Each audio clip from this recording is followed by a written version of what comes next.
Hello, everyone in Facebook land. It's Melinda Pollen with Brown County 4-H.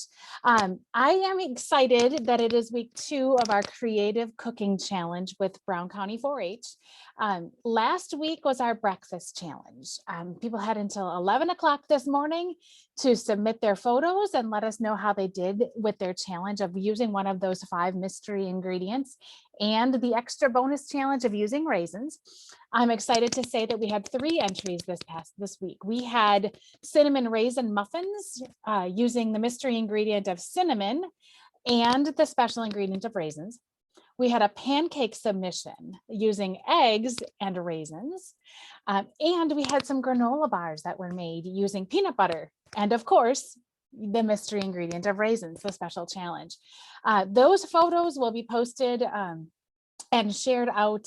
And I'm excited to do 2 things today. 1, to select this week's winner, and 2, to release the next challenge. So let's get started by looking at who our winner will be. All right, on your screen, you see our 3 entries. We see the cinnamon raisin muffins, the pancakes, and the granola bars. So let's take a random spin here and see who wins.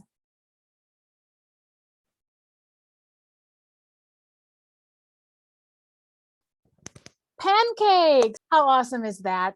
So if you were the people who submitted the pancake winners, we will be in touch with you with your prize information.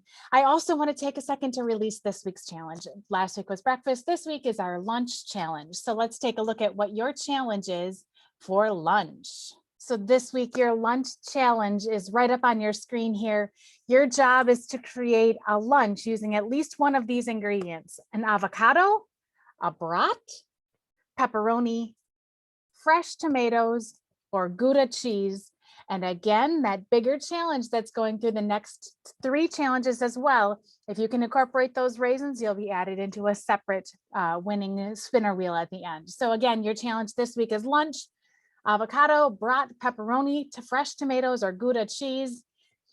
We can't wait to see your submissions. They are due next week, Wednesday at 11 o'clock. We'll be right back here on Facebook showing our winners for this lunch challenge and releasing the dinner challenge. Have fun cooking, everybody.